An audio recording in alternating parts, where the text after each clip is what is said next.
है। हमको सबको मालूम है कि लगातार निरंतर कोरोना का जो प्रभाव है वो बढ़ रहा है और केवल बढ़ रहा है इसकी जानकारी पूर्व अनुमानों से तो की जा सकती थी, लेकिन जितना अनुमान था उससे बहुत अधिक बढ़ रहा है। अगर वर्षा के दिनों में बाढ़ आए इसका अनुमान तो लगाया जा सकता है, लेकिन बाढ़ की बजाय सुनामी आ जाएगी इसका अनुमान नहीं था। यानी पिछली बार भी पहली जो लहर थी उस लहर में हमारा मैक्सिमम जो दिल्ली का आंकड़ा वो 3100 के लगभग गया था और फरवरी आते आते लग रहा था कि चीज़ें अब काबू में आ गई हैं और चीज़ें ठीक हो जाएंगी। लेकिन जैसा हम जानते हैं कि अभी कल का आंकड़ा 11,931 ये कोविड का यानी जो केसेस हैं पर डे के, तो कल अधिकतम 11,931 लगभग 12,000, जो पहले से 4 गुना ऐसा ही आंकड़ा है। अब उसके लिए व्यवस्थाएं जितनी हमने पहले बना ली थी 3,100 पर डे आने के हिसाब से, उसी हिसाब से उसकी रेशो भी जो मेडिकल व्यवस्थाओं के नाते से, हेल्थ की व्यवस्थाओं के नाते से बनाई गई थी। लेकिन उसके बाद लगातार आवश्यकता जो बढ़ रही है उसके लिए भी हम तैयार हैं और लगातार उसके लिए पूरा डिपार्टमेंट, सारे हमारे ब्यूरोक्रेट्स, पूरी सरकार और एनजीओज, जनता वो भी पूरा सहयोग कर रही है। इसमें हमको जो थोड़ा सफलता की, जिसको कहना चाहिए कि एक अच्छी बात का जो संकेत है वो ये कि हमारा जो मोर्टेलिटी रेट है वो काफ़ी कंट्रोल में है। बहुत से प्रांतों का तो मोर्टेलिटी रेट 3% तक भी गया है, लेकिन हमारा 1.1% जो पिछली बार था उस पहली लहर में अभी 0.88 है। अर्थात रेगुलर अब जो केसेस आ रहे हैं उसमें से ठीक पर्याप्त संख्या में हो रहे हैं। और हालांकि डेथ्स जो हो रही हैं उनका बहुत एक कष्ट है, एक दुख है। एक एक मृत्यु के पीछे जो मन का भाव यही जाता है कि जैसे परिवार का एक आदमी चला गया है। लेकिन बहुत सी व्यवस्थाएं ऐसी होती हैं जो हमारे काबू में नहीं रहती हैं। कई प्रकार के ऐसे संकट जो हमको देखने को मिल रहे हैं, उसमें सबसे बड़ा संकट जो है वो हमारे सामने आया है ऑक्सीजन का। ऑक्सीजन, इतने सारे लोगों को मेडिकल ऑक्सीजन की आवश्यकता पड़ेगी ये सोचा नहीं था। हालांकि ऑक्सीजन जो है कुल मिलाकर कमी नहीं है अगर हम देश भर की सारी बात करें, और मेडिकल एजुकेशन की, लिक्विड एक्वेशन की तो कमी है, लेकिन गैसियस फॉर्म में है हमारे पास। गैसियस फॉर्म की ऑक्सीजन की ट्रांसपोर्टेशन की दिक्कत है, और अगर दूर दराज के एरिया में ज़्यादा अगर लिक्विड भी है तो वहाँ भी ट्रांसपोर्टेशन की दिक्कत काफ़ी आ रही है। एक स्थान से दूसरे स्थान पर ले जाना, फिर ले जा करके उसके सिलेंडर्स में रिफिलिंग करना, फिर उसके माध्यम से हर एक इंडिविजुअल पेशेंट को सप्लाई पहुंचाना। नए हॉस्पिटल भी जो हम बना रहे हैं उसकी भी जो सप्लाई है वो भी अपने आप में एक बड़ा काम है। तो इस नेटवर्क को तैयार करने के लिए लगातार हम लगे हुए हैं।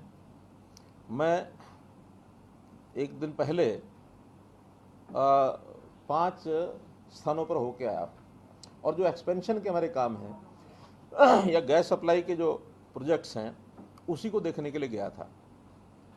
पानीपत मेरा जाना हुआ, वहाँ पर गैसियस फॉर्म में ऑक्सीजन हमारे पास उपलब्ध है, तो 500 बेड का हॉस्पिटल, उसकी तैयारी के लिए वहाँ गया था। इसी प्रकार से हिसार, वहाँ भी गैसियस फॉर्म में हमारे पास ऑक्सीजन उपलब्ध है, तो वहाँ एक विद्यालय जो जिंदल मॉडल स्कूल है उनका, जिंदल जो पाइप्स वाले हैं उन्हीं का अपना है, और एक उसी का प्रांगण 3 एकड़ का प्रांगण है उसमें भी। तो दोनों मिलाकर के लगभग 650 बेड्स की व्यवस्था उन्होंने वहाँ करनी शुरू कर दी है। रोहतक पीजीआई में व्यवस्था पर्याप्त है, 650 नए बेड्स की व्यवस्था उन्होंने की है। लेकिन चूँकि ऑक्सीजन की सप्लाई अभी कम है, इसलिए ऑक्सीजन के कारण से उसको देरी हो रही है उसको प्रारंभ करने में, चालू करने में। 150 बेड अभी सप्लाई वो चालू कर रहे हैं 500 बेड जैसे ही ऑक्सीजन की मात्रा पर्याप्त बढ़ती है वो तुरंत चालू होंगे। ऐसे ही फरीदाबाद में एक मेडिकल कॉलेज जो किन्हीं कारणों से बंद हो गया था, गोल्डफील्ड मेडिकल कॉलेज, बाद में सरकार ने उसको टेक ओवर किया है और उसका नाम अटल बिहारी वाजपेयी जी के नाम से के साथ जोड़ा गया है। उस हॉस्पिटल को नए सिरे से रेनोवेट कर रहे हैं मेडिकल कॉलेज को। वहाँ भी एक 100 बेड की तुरंत व्यवस्था वो करनी शुरू कर दी है। सामान उसका प्रोक्योर किया जा चुका है और कभी भी वो शुरू कर सकते हैं। गुरुग्राम में एक संस्था प्राइवेट एक कॉरपोरेट है, तो उन्होंने अपने यहाँ एक गेस्ट हाउस बनाया हुआ था, उसी को हॉस्पिटल के रूप में उन रूम्स को परिवर्तित करके 250 बेड की व्यवस्था वो भी कर रहे हैं।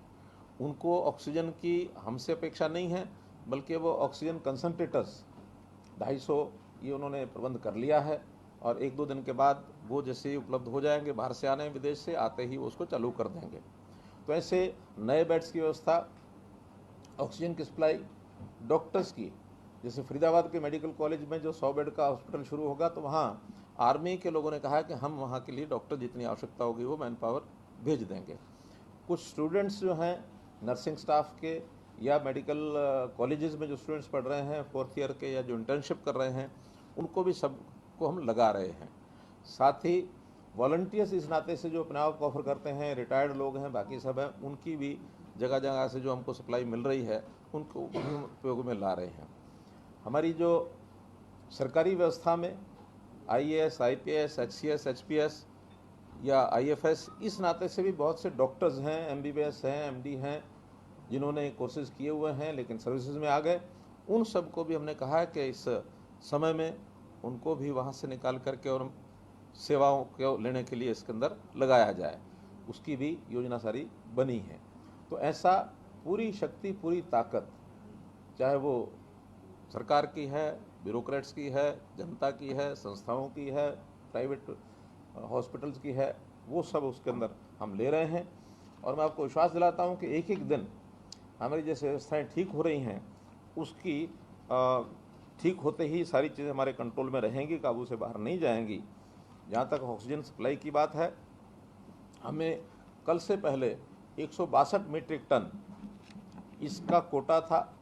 हम लगातार केंद्र सरकार को कह रहे थे, तो कल रात्रि को ही 70 मीट्रिक टन कोटा बढ़ा करके और वो 232 मीट्रिक टन मंजूर हो गया है। और ये 70 मीट्रिक टन हमको उड़ीसा की जो ये स्टील जो जहाँ इंडस्ट्री है वहाँ पर ऑक्सीजन वो हमको मिलेगी। एक ट्रेन 5 टैंकर्स उसमें आज हमने यहाँ से रवाना कर दिए हैं, जो 3 दिन में वहाँ से ऑक्सीजन वापस आएगी।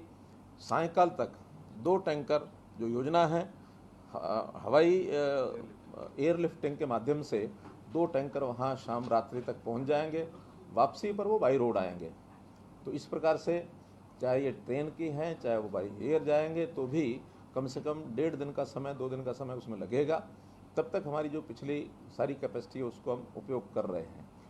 जो इंडस्ट्री के अंदर छोटे छोटे यूनिट्स थे, जो प्रोडक्शन के यूनिट्स थे या फिर रीफिलिंग के भी यूनिट्स थे, जो उस ऑक्सीजन को सिलेंडर्स में भरते हैं, ऐसे कई इंडस्ट्रियल यूनिट्स के लगभग 5 तो ऐसे हैं जिनका लाइसेंस हमने दे दिया उनको मेडिकल ऑक्सीजन की सप्लाई के लिए। एक फॉर्मेलिटी पूरी करनी पड़ती है, बाकी भी आज शाम तक 5 या 7 और भी हो जाएंगे। तो ऐसे 10-12 सेंटर्स हैं फिलिंग स्टेशन के रूप में, वो जो काम आएंगे। हमें टैंकर्स की आवश्यकता पड़ रही है, तो टैंकर जितने नाइट्रोजन के लगे हुए थे अभी तक इंडस्ट्री में, उनमें से भी हमने कुछ टैंकर्स को और ले लिया है ताकि उसकी सफाई करके ऑक्सीजन के रूप में उसके बदला जा सके। बहुत जगह पर तो आज भी एसेंशियल सर्विसेज के नाते मेडिकल यानी मेडिसिन्स की प्रोडक्शन है, या और कई प्रकार के डिफेंस के कुछ ऐसे इंडस्ट्रीज़ हैं, वहाँ तो निर्बाध हमको चलाना ही पड़ता है। लेकिन जहाँ कहीं नॉन एसेंशियल आइटम इंडस्ट्री में ऑक्सीजन की सप्लाई अथवा नाइट्रोजन की सप्लाई अथवा और गैसेज की सप्लाई, उसको लेकर के उसका उपयोग करेंगे। एक सुझाव और आया है कि हम कुछ इंडस्ट्री से बात कर रहे हैं कि सिलेंडर की कमी के नाते से हम CNG जो LPG के सिलेंडर्स हैं, इसका भी जुगाड़ कर रहे हैं कि उसके अंदर उसका जो क्या लगाते हैं वाल्व नोजल जो है उसको उस ढंग से करें कि ऑक्सीजन की सप्लाई उसके माध्यम से हो सके, क्योंकि उसकी उपलब्धता हमारे पास है। तो मेरा कहने का अर्थ है कि इन चीज़ों का जहाँ से भी रिसोर्सफुल कोई आइडिया मिलता है उसको हम लागू कर रहे हैं। विदेश से भी ऑक्सीजन कंसंट्रेटर्स हमको कुछ ऑफर हुए हैं, कुछ अमेरिका से, कुछ यूके से वो आने हैं, लेकिन एयरलिफ्ट होकर के आएंगे, उसमें समय कितना लगता है वो निर्भर करता है। तो ऐसे ऑक्सीजन की सप्लाई हो, ऑक्सीजन का कोटा हो, उसकी ट्रांसपोर्टेशन हो, एक एक बात को हम आगे बढ़ा करके और इसको हम पूरा कर रहे हैं। एक विषय मैं ज़रूर कहना चाहूँगा, और वो 2 दिन पहले जब मैं रोहतक गया था, तो रोहतक में जिस प्रकार से मैं बातचीत यहाँ कर रहा हूँ, बहुत खुल कर के बात करने का मेरा स्वभाव है। बहुत लाग लपेट करने का, चीज़ों को छुपाने का या भाषा को तोड़ मरोड़ बोलने का मेरा कभी स्वभाव नहीं रहा। बहुत एक जैसे गांव का आदमी बोलता है, इस तरीके से मैं अपनी बात को स्पष्ट कह देता हूँ। उसी संदर्भ में मैंने ये कहा था कि इस समय हमारी चिंता है एक एक व्यक्ति की जान बचाने की, और उसकी जान बचेगी तभी हमको संतोष होगा। हमारे मानो किसी भी हमारी किसी लाचारी के कारण से, हमारी व्यवस्था की कमी के कारण से अगर एक भी व्यक्ति की मृत्यु होती तो हमें बहुत दुख होता है। तो हम व्यवस्थाओं को बना रहे हैं, एक एक करके आगे कर रहे हैं। और मीडिया के मित्रों ने कुछ इस प्रकार के प्रश्न कर दिए कि आंकड़े नहीं मिल रहे, डाटा नहीं मिल रहा, ये नहीं हो रहा, वो नहीं हो रहा। तो उसमें से एक वाक्य मेरे मुंह से ज़रूर निकला, और वो कोई मैंने अपनी ओर से बोला ऐसा नहीं है। सामान्यतः लोग कहते हैं कि जो चला गया है अब उसको वापस नहीं ला सकते। तो मात्र इतनी बात थी कि हमारे शोर मचाने से कोई वापस आने वाला तो नहीं है। हम तो जो हमारे पास हैं, उपलब्ध हैं, उनका जिनकी बीमारी है उनको दूर करने के लिए एक एक व्यक्ति की हमको चिंता करनी है कि उसकी जान बचे। अभी साधारण सी बात को लेकर के और जिस प्रकार का एक बाउंडर खड़ा किया गया, हमारे कुछ ट्वीट मीडिया मित्र होते हैं तो उन्होंने उस प्रकार से चीज़ों को आगे बढ़ाया, कहीं चैनल पर भी 1-2 जगह चल गया। मेरा निवेदन यही है कि हमारी संवेदनशीलता उसको ध्यान करें कि हम क्या चाहते हैं। हमारे प्रयत्नों में कहीं भी कोई कमी आपको नहीं दिखेगी। हम अपने प्रयत्नों को इस ढंग से कर रहे हैं कि जैसा मेरा अपना परिवार है, और परिवार के एक व्यक्ति की भी अगर जान जाती है तो उसका सदमा, उसका दुख, ये हमको भी उतना ही है, कम नहीं होता है। तो इसलिए इन सब बातों को ध्यान में रखते हुए हमको आगे बढ़ने के लिए और सबके सहयोग की आवश्यकता है। आज विषय वाद विवाद का नहीं है, आज संवाद का है कि हम किस प्रकार से चीज़ों को आगे बढ़ाएं। आज हम सब मिल कर के और इस महामारी का मुकाबला करने के लिए आगे बढ़ें। हम अपने मतभेद, राजनीतिक मतभेद होंगे, इलाके के होंगे, कोई भी मतभेद होंगे, तो उनको दूर करके हम एकजुट होकर के, खास करके हमारे जो विपक्षी दल के नेता हैं उनसे भी मेरा निवेदन है। बहुत लोग सहयोग करने की बात कह भी रहे हैं, मुझे लगातार फ़ोन भी आ रहे हैं कि हमारी ओर से बताइए कोई सेवा करनी है। बहुत संस्थाओं के फ़ोन आ रहे हैं, बहुत जो हमारे कॉरपोरेट जगत के लोग हैं उनकी ऑफ़र आ रही हैं। संस्थाओं में कई लोगों ने कहा कि हमको बताइए 100 बेड का अस्पताल बनाने के लिए हम तैयार हैं, कहाँ बनाएं। हम उनको एक ही बात कहते हैं कि ऑक्सीजन की सप्लाई का सुनिश्चित होने दें, फिर हम बेड्स की व्यवस्था जितनी आपकी इच्छा होगी हम बनवा लेंगे। डॉक्टर्स की भी हमको प्रबंध करना पड़ता है, वो भी करेंगे। कहीं फर्स्ट एड टाइप की जो व्यवस्था है इसके लिए भी हम विचार बनाया हमने कि संस्थागत रूप से ऐसी फर्स्ट एड की ट्रेनिंग आम आदमी को भी ज़रूरत पड़ी तो वो भी हम देंगे। आखिर हर परिवार में कोई ना कोई एक व्यक्ति इन चीज़ों की चिंता करने वाला होगा, तो अपने परिवार के जितने सदस्य हैं, कम से कम जो इस बीमारी के प्रारंभ होने की स्थिति होती है, जो बिल्कुल एक मॉडरेट या जिसको कहते हैं माइल्ड ऐसे जो प्रभाव है, उसको तुम घर में ठीक कर सकते हैं। सीवियर कोई इस प्रकार का पेशेंट कोई होता है, उसको ही आवश्यकता पड़ती है अस्पताल में जाने की। और अस्पताल में जिनको जाना है वो स्वयं, चाहे वो पेशेंट है चाहे परिवार के लोग हैं, उनसे भी मैं निवेदन करूंगा कि वहाँ जा कर के हम कई बार मन में होता है कि ये दवाई क्यों नहीं मिली, ऑक्सीजन में मैं क्यों नहीं गया। ऑक्सीजन की आवश्यकता तो वहाँ ज़रूर जाएंगे, ज़रूर मिलेगी भी सही, लेकिन ऑक्सीजन को नापने के लिए ऑक्सीमीटर आया तो सब अपना ध्यान रखें कि अगर वो 90 से ऊपर ऑक्सीजन है तो ऐसी स्थिति नहीं है कि जिसके कारण से कोई बहुत खतरा होता है।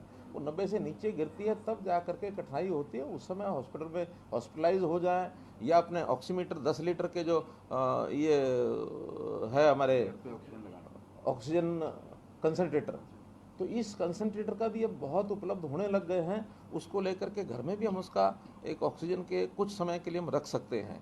तो इसलिए इन सारी चीज़ों को हम उतना ही उपयोग करें जितनी महत्व डॉक्टर के रिकमेंडेशन, स्ट्रॉन्ग रिकमेंडेशन मैं कहता हूँ, उसके बाद जिसकी आवश्यकता हो उसी का हम उपयोग करें। कहीं ऐसा ना हो कि हमारी बिना चाहत के भी कोई चीज़ हम ले लें और बदले में एक ऐसा पेशेंट जो बहुत ही सीरियस कंडीशन में वो हमारे हाथ से निकल जाए। मुझे एक आज ही एक मैसेज, एक ट्वीट मिला है, वो महाराष्ट्र का है। एक बुज़ुर्ग जो हैं वो बेड पर हैं, उनको हर प्रकार की दवाई की ज़रूरत है, लेकिन उसके वहाँ बेड पर सोते हुए एक महिला आई, अपने पति को, 40 वर्ष का उनका पति, उसकी बीमारी को देख करके उनका कि इसकी जान की पहले ज़रूरत है, और वो स्वयं बेड छोड़ करके चला गया। और उसके पति को कि 40 साल की इसकी आयु है, इसको, यानी एक संवेदना है। इस प्रकार की बात को लेकर के, चाहे वो हमारे मीडिया के मित्र हों, चाहे हमारे राजनीतिक मित्र हों, चाहे जनता के लोग हों, हमारे कोरोना वॉरियर्स सब लगे ही हैं, उसमें कहीं कोई दिक्कत नहीं है। हम बाकी सब लोग उनकी सपोर्ट के लिए खड़े हों, वातावरण को पॉजिटिव बनाएं। यानी ये पॉजिटिव शब्द भी ऐसा शब्द हो गया कि जो कई जगह इसका अपमान हो गया है, कई जगह सम्मानित है। ये वातावरण को पॉजिटिव बनाना ये ठीक है, लेकिन कोरोना पॉजिटिव ना हो ये उतना ही उसका ये भी अर्थ है। तो इसलिए मित्रों, आज के समय में मुझे केवल एक अपील आपके माध्यम से करनी थी कि समाज एकजुट होकर के इस बीमारी को लड़ने के लिए जहां सहयोग की आवश्यकता है वहां सहयोगी बन के खड़ा हो। इतनी बात मुझे आपसे कहनी थी। सबसे बड़ी चैलेंज जो इस समय है वो गुरुग्राम और फरीदाबाद बना हुआ है। लगातार मामले बढ़ते जा रहे हैं, रिस्ट्रिक्शंस भी इम्पोज की गई है, कर्फ्यू भी इम्पोज किए गए हैं, सेक्शन 144 भी इम्पोज किया गया है। इस चुनौती पर पार पाने के लिए, कंटेन करने के लिए लगातार केसेस की संख्या बढ़ती जा रही है, उसको रोकने के लिए आखिर क्या मैकेनिज्म का प्रयोग जो है वो सरकार कर रही है? देखिए, कल ही हमने सब जगह निर्देश दे दिए हैं, डिप्टी कमिश्नर्स को भी, बाकी जगह भी, कि धारा 144 सब जगह लगा दें और 5 से ज़्यादा लोग इकट्ठे न हों। केवल जहाँ कहीं हमने छूट दी है कि फंक्शन में, विवाह शादी में 30 की संख्या हो सकती है, फ्यूनरल में 20 की संख्या हो सकती है, ऐसी परमिशन ले करके, और फ्यूनरल में तो परमिशन की इतनी आवश्यकता नहीं है, संख्या का वही है, लेकिन फंक्शन बाकी कोई करने हैं उसकी परमिशन ज़रूर वहाँ लें। इसके बाद 5 से ज़्यादा लोग इकट्ठे ना हो एक जगह।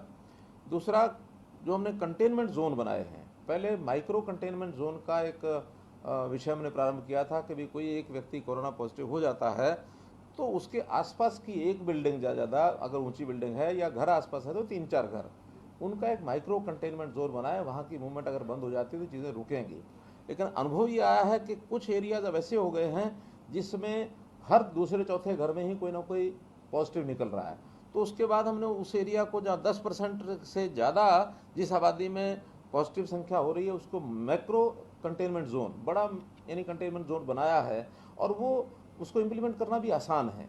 और छोटे छोटे माइक्रो कंटेनमेंट जोन को यानी उसको व्यवस्था, उसको संभालना, उसको मेंटेन करना वो भी कठिन है। बड़े माइक्रो जो मैक्रो कंटेनमेंट जोन हैं वहाँ पर हमारी पुलिस भी होती है, हमारे हेल्थ के लोग भी होते हैं, संस्थाएं भी होती हैं, सब उसको देख रहे हैं और मैं समझता हूँ उसमें से कंट्रोल हो सकता है। और दुकानों का भी 6 बजे के बाद बिल्कुल हमने बंद कर दी हैं, और नॉन एसेंशियल आइटम्स वो सब बंद हैं, उनके ऑफिसेज बंद कर दिए हैं, घर से काम करने के लिए कह दिया है। इंडस्ट्री के लोग लगातार काम करते रहें और वो भी सोशल डिस्टेंसिंग के साथ, मास्क लगाकर, सैनिटाइजेशन, ये जितने विषय हैं वो सब करें। आयुष मंत्रालय के लोगों से बात हुई है कि वो उसी प्रकार से जैसे पहले हमने किया था इम्यूनिटी बूस्टर, ऐसी कुछ दवाएं जैसे पहले चलाई थी उसी प्रकार की घर घर बांटने का काम करें। और हर किसी का एक बिहेवियर, खाने पीने के नाते गर्म पानी पिए, दिन में मानो ठंडी चीज़ ना खाएं, जिससे ये कोरोना फैलने का, वायरस फैलने का डर ज़्यादा होता है, उस चीज़ों को कैसे कंट्रोल करें, ये सारी चीज़ें कर रहे हैं। और मैं समझता हूँ कि एक इस समय ये 10 और 11,000 के बीच में, रादर 11,000 और 12,000 के बीच में 2-3 दिन से संख्या यही आ रही है। तो जब 2-3 दिन में एक जगह टिका है, एक बार तो बहुत ज़्यादा बढ़ गया था, एक ही सप्ताह में यानी 5,000 से और 10,000 हो गया था, लेकिन अब 10,000, 12,000, 10,000, 12,000 बीच में 3-4 दिन हो गए हैं। कुछ स्टेट्स में डाउनफॉल भी आना शुरू हो गया, जैसे दिल्ली है, जैसे महाराष्ट्र है, जैसे मध्य प्रदेश है, फिर आपका छत्तीसगढ़ है। 4-5 प्रदेशों में ये संख्या डाउन आनी शुरू हुई है। दिल्ली अगर डाउन आनी शुरू हुई तो उसका प्रभाव कुछ ना कुछ गुड़गांव, फरीदाबाद और सोनीपत शहरों पर पड़ेगा। हमारी जो मेडिकल की जो व्यवस्थाएं हैं वो थोड़ा सा दबाव इसलिए भी महसूस कर रही हैं कि दिल्ली में इतनी बड़ी संख्या होने के बाद वहाँ पेशेंट्स को बेड नहीं मिल रहा है, हॉस्पिटल नहीं है, उनका प्रेशर फरीदाबाद पर, गुड़गांव पर, Sonipat, even GT road Ambala तक, यहाँ तक भी लोग पहुँच रहे हैं। तो इसलिए वो भी एक दबाव था। अब पेशेंट होने के बाद किसी को एकदम टाइट प्रूफ करना कि आप यहाँ के लोग यहाँ इलाज के लिए जा नहीं सकते हैं, मैं समझता हूँ ये मानवता के हित में नहीं है। हमारी इच्छा तो है कि भी स्टेट की हमारी जिम्मेवारी है तो स्टेट के लोगों को सर्वे अच्छी मिले, लेकिन बाकी सब लोग आते हैं तो उनका भी इलाज वहाँ होता है। हिमाचल सीएम की बात कह रहे हैं आज जयराम ठाकुर ने भी यही कहा है कि हरियाणा पर जो दबाव पड़ रहा है, पंजाब पर जो दबाव पड़ रहा है, उसके बाद हिमाचल की तरफ लोग रुख कर रहे हैं स्वास्थ्य सेवाओं के लिए। बेहतर है राज्य अपना दायित्व निभाएं। उन्होंने इस तरीके की बात हरियाणा पंजाब के तौर पर नहीं, मैंने कहा कि ये सबके लिए ठीक है कि अपनी अपनी जगह करें, लेकिन आखिर जब प्रेशर किसी एक प्रदेश का और वहाँ व्यवस्था नहीं है तो लोग कहीं ना कहीं दौड़ेंगे। अब दिल्ली से बहुत बड़ी मात्रा में आज गुरुग्राम की स्थिति यह है कि एक एक हॉस्पिटल के बाहर कई संख्या में एम्बुलेंसेज खड़ी हैं, पेशेंट उसमें बैठे हैं। अब वो कई जगह कहते हैं कि इसको एडमिशन नहीं मिल रहे हैं। एडमिशन का भी उनका एक सिस्टम तो है ना कि एक जितनी व्यवस्था अंदर ऑक्सीजन की उनके पास है उससे ज़्यादा अगर लोड उन्होंने लिया तो स्थिति क्या बनेगी, भयंकर हो जाएगी। इसलिए हर एक की लिमिटेशंस को सबको ध्यान रखना है। हाँ, जो जल्दी ठीक होने वाले या एक नॉर्मल स्थिति में आ गए हैं, जिसको स्टेप डाउन पेशेंट्स कहते हैं, स्टेप डाउन पेशेंट्स को जितना जल्दी हो सके वहाँ से डिस्चार्ज करके उनके घरों में भेजें, या जो हमने कोविड सेंटर्स बनाए हैं उन कोविड सेंटर्स में उनको सामान्य इलाज के लिए वहाँ ले जाएं। केवल ऑक्सीजन पर रखना है तो वहाँ हम कंसंट्रेटर्स के माध्यम से उनको वहाँ रख सकते हैं। सीरियस पेशेंट्स ही हॉस्पिटल में जाएंगे तो ये चीज़ काबू में आ जाएगी। और देखने में आ रहा है, आपने सरकारी तौर पे तो रेमडेसिविर की उपलब्धता करवा ली अस्पतालों में, लेकिन प्राइवेट सेक्टर में जैसे प्राइवेट हॉस्पिटल्स में भी हैं, बड़ी दिक्कत आ रही है पेशेंट्स को, और बाजार में रेट जो है ऑलमोस्ट 4 गुना हो गए हैं रेमडेसिविर के। दूसरा एक आजकल इस्तेमाल हो रही है टोक्लीजुमैब करके, वो पहले आर्थराइटिस में इस्तेमाल होती थी, अब कोरोना में भी होती है, और वो सर उसका 1.5-2 लाख रुपये रेट हो गया, 25-30 हज़ार रुपये का वो है। राज्य में स्थिति है, दिल्ली में थी पहले, अब हरियाणा में भी है। इस कालाबाजारी जो प्राइवेट सेक्टर में हो रही है उसके लिए कोई उपाय, कोई साधन, कोई कदम उठाएं? देखिए, जहाँ तक रेमडेसिविर का है उसमें संख्या में कोई बहुत हमारे पास स्किर्सिटी ज़्यादा नहीं है। हमारे पास सरकारी तौर पर भी हमारे पास 3000 के लगभग आज भी उपलब्ध हैं रेमडेसिविर के इंजेक्शन्स, और आगे भी हमने ऑर्डर दे रखा 20,000 इंजेक्शन का बहुत जल्दी हमको मिल जाएंगे। उसमें कठिनाई नहीं आ रही। प्राइवेट में कठिनाई ज़रूर आ रही है क्योंकि उनका डिस्ट्रीब्यूशन सिस्टम प्राइवेट का अम्बाला से अलग से है। हमने वहाँ भी एक आदमी अपना बैठाया है कि जो हर स्टेट का कोटा प्राइवेट का है वो भी उसी स्टेट में रहे, क्योंकि वो इंटर स्टेट जो व्यापारी लोग हैं वो खरीद करके इधर से उधर करते हैं। उस पर हमने कंट्रोल थोड़ा बनाया है कि प्राइवेट वाली भी उस स्टेट का कोटा कम से कम उसी स्टेट में रहेगा तो कुछ चीज़ें चेक हो जाएंगी, और मैं समझता हूँ उसमें कोई ना कोई लाभ हमको मिलेगा। लेकिन जहाँ तक रेमडेसिविर का विषय है, एक बात मैं सभी परिवार के लोग या जो पेशेंट्स खुद हैं कि कोरोना के डिटेक्ट होने के 6 या 7 दिन तक ही रेमडेसिविर उपयोगी होता है, उसके बाद उसका उपयोग नहीं है, ऐसा डॉक्टर्स ने कहना शुरू कर दिया है। कई बार हम जो 15 दिन, 10 दिन, 12 दिन पेशेंट ठीक नहीं हुआ उसके बाद भी रेमडेसिविर की यानी एक डिमांड करते हैं, उसका लाभ नहीं है। उसके बाद ये जो दूसरा आपने टॉसिली जो बताया है इंजेक्शन, हाँ, वो भी बहुत डॉक्टर्स जो हैं उसको ऐसा मान करके कि यही रामबाण दवा है उसी को रिकमेंड करने लग गए हैं।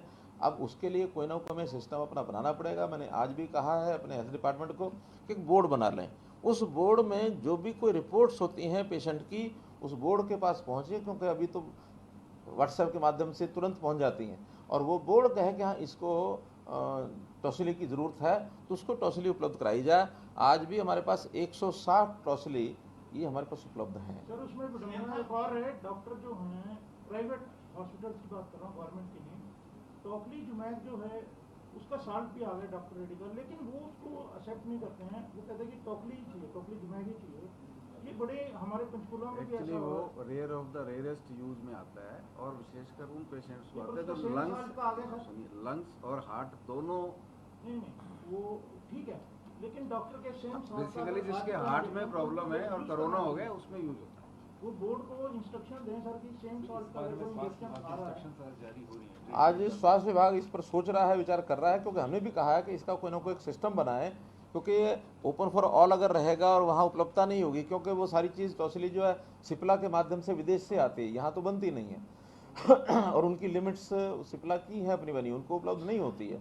उपलब्ध होने के बाद तो कठिनाई नहीं, लेकिन अभी जितनी उपलब्ध हो रही है उसका स्टेट वाइज एक कोटा है, तो हमको 160 का कोटा मिला हुआ है और वो सरकारी अस्पताल में तो कम से कम उसका दुरुपयोग जो हम रोक देंगे, लेकिन बाहर भी केवल पैसों के कारण से उसकी बिक्री, क्योंकि पेशेंट की इच्छा होती है कि मुझे कोई भी चीज़ कहीं से भी मिल जाए, पेशेंट को पता नहीं होता कि इसकी ज़रूरत है कि नहीं है। मेरी जो डॉक्टर फ्रेटरनरी है उनसे निवेदन है कि जिसकी बहुत आवश्यक है उसी को ला के लगाएं, सबको लगाने की आवश्यकता नहीं। सवाल ये था कि जैसा आपने कहा कि दिल्ली से बहुत ज़्यादा पेशेंट हरियाणा की तरफ मूव कर रहे हैं, कोई आकलन किया हो सरकार ने कि कितने दिल्ली से आने वाले हरियाणा में हैं, और जो ऑक्सीजन आज 70 मीट्रिक टन बढ़ी है, आपने कुछ कितनी मांग रखी थी, 232 मीट्रिक टन है, क्या ये पर्याप्त है या अभी हमें और जरूरत है? और साथ में जो 15% से ज़्यादा पॉजिटिविटी रेट वाले जो जिले हैं उनमें क्या लॉकडाउन आप लगाने जा रहे हैं हरियाणा में? मैंने बताया केंद्र की गाइडलाइन के हिसाब से ही हमने नई गाइडलाइंस कल जो जारी की हैं उसमें सख्ती से 144 लगाना और जो टाइमिंग्स बताए हैं उस टाइमिंग के साथ साथ से बाजार बंद करना, नॉन ऑफिशियल काम जितना है उसको, नॉन एसेंशियल उसको सबको बंद करें, ऑफिशियल काम वहाँ भी अटेंडेंस कम से कम करें। एकदम मूवमेंट रोकने के लिए बहुत हमारी योजना इसलिए नहीं है कि हमने रोक करके देख लिया उसका बहुत लाभ नहीं है। और अभी इस बार के कोरोना के बारे में ये भी कहा जा रहा है कि इसका जो एरियल एक प्रकार का प्रभाव है, ये जो टच करने वाली जो स्थिति है वो ये कोरोना उस प्रकार से नहीं फैल रहा है, तो इसलिए टच करने वाला जो स्थिति थी बहुत नज़दीक जा करके उसका जो प्रभाव था, इसकी बजाय वो कहीं से भी फैल रहा है, तो इसलिए उसका मूवमेंट का रोकने का कोई लाभ नहीं है। बड़ी बात यह है कि मूवमेंट को ख़त्म करते ही रोकते ही आर्थिक चक्र सारा रुकता है, और अगर एक बार आर्थिक चक्र रुकता है तो उसमें से पिछली बार बहुत मुश्किल से हम बाहर निकले हैं। इस बार आर्थिक चक्र ना रुके, इंडस्ट्री को हम लगातार चलाए रख रहे हैं, उस पर रेस्ट्रिक्शन जो है वो सब लगा के रखी हुई हैं, लेकिन फिर भी जो ज़रूरी चीज़ें हैं वही एसेंशियल आइटम्स को छोड़ करके बाकी सब बंद करेंगे। ऑक्सीजन हमारे डिमांड तो 300 मीट्रिक टन की भेजी हुई है, अभी 232 सैंक्शन हो गई है और मुझे लगता है कि 232 से हमारी 3-4 दिन के अंदर सारी सप्लाई सब ठीक होगी, फिर अनुमान लगेगा कि और स्केर्सिटी है या हमारी आवश्यकता भी कम हो सकती है। कुछ हमारी इंडस्ट्री की जो ऑक्सीजन है उसको भी हम कन्वर्ट कर रहे हैं, कई जगह पर जो इंडस्ट्री में ऑक्सीजन लग रही थी या गैशियस के जो फॉर्म के हॉस्पिटल की सप्लाई है वो हम वहीं से करेंगे, तो इन चीज़ों से थोड़ा कंट्रोल हो जाएगा। लेकिन 232 एक बार आने के बाद फिर अनुमान लगेगा इसके आगे और कितना बढ़ाना है, कितना बढ़ना है। सर वैक्सीनेशन पे क्या स्टेटस है? 1 मई से 18+ वैक्सीनेशन शुरू हो जाएगी। सीरम इंस्टीट्यूट को कितना ऑर्डर प्लेस कर दिया है और कितना पहुंच चुका है स्टेट में? देखिए आज से उसका रजिस्ट्रेशन शुरू किया 18 वर्ष से ऊपर का, 28 तारीख है ना, हाँ 28 से और 30 तक ये रजिस्ट्रेशन होगा। 30 तारीख को हमारा अनुमान ये लग जाएगा कि किस गति से लोग अपने आप आके रजिस्टर करा रहे हैं, खास करके 18 से लेकर 45 तक। हमने प्राइवेट को जितना लेना है वो तो अलग से अपने हिसाब से लेंगे, सरकारी तौर पर 40 लाख और 10 लाख 50 लाख इंजेक्शन का ऑर्डर हमने दे दिया है। ये लगभग 250 करोड़ रुपए का एक ऑर्डर है, ये चला गया है और इसकी उपलब्धता हो जाएगी। इसके बाद प्रतिदिन 1 लाख तो हमारा पहले से कैपेसिटी है, रजिस्ट्रेशन कितना होता है उसकी कैपेसिटी बढ़ाने की आवश्यकता होगी तो हम बढ़ाएंगे।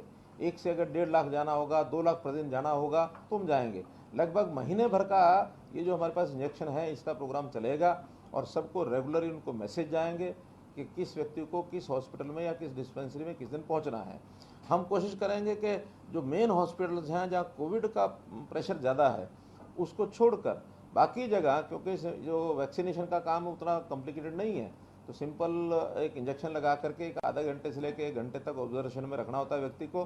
तो जितने हमारे CHCs हैं, PHCs हैं, डिस्पेंसरीज हैं, संस्थाओं के जो हॉस्पिटल्स हैं, उनके माध्यम से इसको हम अभियान को चलाएंगे। 15 मई को कोरोना देश में पीक पर होगा, लेकिन जिस तरीके से दिल्ली का कैंसर बढ़ रहा है तो क्या नहीं हमारा प्रोडक्शन क्लियर करते हैं और ऐसे में कितने एक्स्ट्रा डिमांड की क्योंकि 160 एमसी जो ऑक्सीजन की हमें जरूरत थी, लेकिन हम 232 हो गए, लेकिन जिस तरीके से कैंसर बढ़ता रहा तो हमारा जो पीक पे आने वाला प्रोडक्शन है क्या वो बिगड़ नहीं जाएगा एक बार फिर आना? देखिए, मैंने बताया भविष्य के बारे में कुछ कहा नहीं जा सकता है। मैंने बताया ऑक्सीजन की कमी हमारे पास नहीं है, गैसियस फॉर्म तो हमारे पास है ही है, और इसके अलावा भी जो जनरेटर्स शुरू हो गए हैं अब आने के लिए, या कंसनट्रेटर्स आने शुरू हो गए हैं, तो जो थोड़ी डिमांड की जितनी ऑक्सीजन जिनको पेशेंट को ज़रूरत है वहाँ वो पर्याप्त हो जाएगी। सीरियस पेशेंट्स के लिए जो ऑक्सीजन है ये वहाँ काम आएगी। और जैसा दिल्ली में थोड़ा डाउन ट्रेंड हुआ है, हम तो अपेक्षा यही करते हैं कि बहुत जल्दी डाउन ट्रेंड ये हमारा भी शुरू हो जाए, और अगर डाउन ट्रेंड शुरू होता है तो स्वाभाविक है उतनी ही हमारे हॉस्पिटल्स में जो पेशेंट्स का आना है वो कम भी होगा, तो हम सुधार की तरफ चले जाएंगे। फिर भी दोनों तरफ की हमारी तैयारी है। अगर स्थितियाँ सुधरती हैं बहुत ही अच्छा, सुधरनी चाहिए, हमारी अपेक्षा है।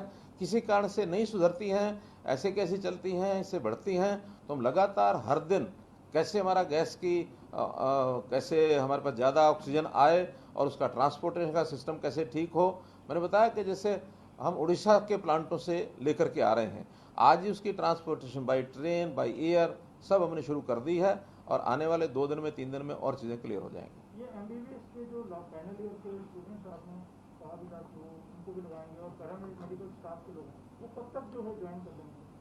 वो तो जैसे जैसी आवश्यकता हो रही है वैसा वैसा ले रहे हैं। रोहतक के मेडिकल कॉलेज में जैसे मेरी 2 दिन पहले जब मैं गया था तब बात हुई थी, उन्होंने कहा कि 7 दिन के बाद हमारे कुछ जो फाइनल ईयर के स्टूडेंट्स हैं उनको हम टेंड करके और जो आवश्यक निर्देश हैं दे करके उसको फील्ड में भेज देंगे। ऐसे नर्सिंग स्टाफ भी, वो हमारा कुछ प्राइवेट जो बड़े हॉस्पिटल्स हैं जिन्होंने कहा कि हमारे पास अभी नर्सेज की कमी है, क्योंकि नर्सिंग स्टाफ, पैरामेडिकल स्टाफ, इसकी भी उतनी आवश्यकता होती है जितनी डॉक्टर्स की होती है। तो वहाँ भी हमने कुछ रोहतक से भिजवाए हैं, जहाँ जहाँ हमारे नर्सिंग कॉलेजेस हैं उन सबको अलर्ट कर रखा है कि जैसे जैसे नए बेड्स की हमारे हॉस्पिटल हैं उन जगह पर जो भी आवश्यकता होगी वहाँ भेजेंगे। सर, ऑक्सीजन को लेकर के आपने सर जो ये ऑक्सीजन के लिए हेल्पलाइन शुरू की है और जो लोगों को मदद के लिए शुरू की है, उसका सिंगल नंबर है सर, 150 के तौर पर ये फोन नंबर होता है तो उसमें बात होती है, सिंगल नंबर भी रहता है सर। ऐसा कि 1075 का ये नंबर है जो सब प्रकार की सेवाओं के लिए ये दिया गया है, लेकिन ऑक्सीजन का नंबर वो अलग से दिया है, और ऑक्सीजन में तो केवल जानकारी चाहिए हमको ताकि हम सप्लाई कर सकें। इंडिविजुअल जो अपने अपने सिलेंडर भरवा करके ले जाने लगे हैं वो भी कोई अच्छी स्थिति नहीं है। हर कोई अपने यहाँ सेफ्टी के नाते से भविष्य में सिलेंडर अपना खरीद करके भरवा के घर रख रहा है, उसके कारण से भी कमी है। हम चाहते हैं कि भी वहाँ के लिए जो ऑक्सीजन कंसनट्रेटर है उसका उपयोग करें, बजाय सिलेंडर भरवा करके लेकर के जाएं, और उसमें से अपने आप सेपरेटर होता है, वो ऑक्सीजन को सेपरेट कर लेता है और उसके अंदर काम आ सकता है। सिलेंडर भरवाने के लिए जो लोग हैं वो उसमें प्रेशर न बनाएं, इतना ही मेरा कहना है। एक प्राइवेट का केस है निजी हॉस्पिटल में। बनाने का भी विचार है क्या ट्रीटमेंट का? हाँ जी, प्राइवेट हॉस्पिटल की जो ट्रीटमेंट है, हाँ। क्या उसके लिए कोई टैरिफ बनाने का भी विचार है?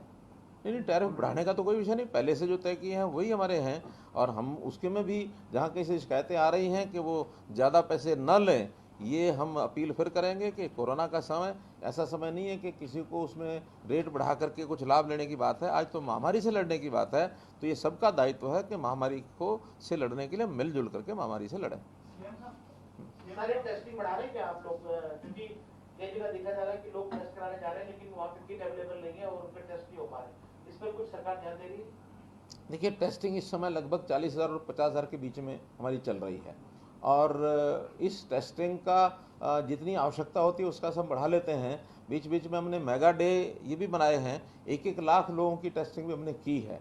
अब चूँकि टेस्टिंग और वैक्सीनेशन दोनों वो चल रही हैं, इधर हॉस्पिटल्स के ऊपर एक प्रेशर जो कोरोना पॉजिटिव मरीज़ हैं उनका बना हुआ है, क्योंकि टेस्टिंग और वैक्सीनेशन ये उनकी सर्चिंग के लिए है कि कौन आदमी पेशेंट जो कोरोना पॉजिटिव है, और पॉजिटिव जो पेशेंट्स हमारे पास हैं उनका इलाज करने में भी उतनी ताकत लग रही है। इसलिए आज तो वैक्सीनेशन का प्रोग्राम है वो लगातार चलेगा, और ये 40,000 से 50,000 के बीच में जो टेस्टिंग चल रही है इसके माध्यम से भी जो हमारे पास लोग आ रहे हैं उसका हम इलाज करा रहे हैं। आवश्यकता पड़ने पर और भी देखेंगे।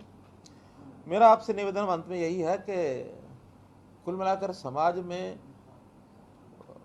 वातावरण को ठीक करने के लिए दोनों चीज़ें काम आती हैं, कि हमारी व्यवस्थाएं वो काम आएंगी और हमारी बातचीत, हमारा जो उत्साह, हमारा जो लोगों को संदेश ये हम कैसा देते हैं वो भी उतना ही काम करता है। जैसे कहावत है ना कि रोते हुए जाएंगे मरते ही खाएंगे, और अगर हंसते जाएंगे तो व्यक्ति ठीक है, जिंदा है, उसको भी ज़रा उत्साह दे करके आएंगे। तो इसलिए जहां हम सबको कहते हैं वहाँ आप लोगों से मैं अपील करता हूं कि हम कहीं भी निराशा का वातावरण न बनने दें। संकट आते हैं, ये कभी भी आपत्ति आती है, लेकिन ये आपत्ति ऐसी है कि मैनमेड नहीं है, ये आपत्ति प्राकृतिक आई है। इसको सब मिलकर के लड़ें और एक निराशा की बजाय इस वातावरण में भी आशा ढूंढने की कोशिश करें। हमारे जितने लोग रोज़ाना पॉजिटिव आते हैं उसके मुकाबले में 70% 75% ठीक भी रोज़ हो रहे हैं, तो एक 25-30% बढ़ रहे हैं, उसका हम इलाज कर रहे हैं। ये लगातार ठीक होने वालों की संख्या हमारे नए आने वालों की संख्या से जब ठीक होने वाले ज़्यादा होंगे तो स्वाभाविक डाउनवर्ड ट्रेंड आएगा। तो जो अच्छी बातें हैं उसको आगे बढ़ाएं। बहुत बहुत धन्यवाद।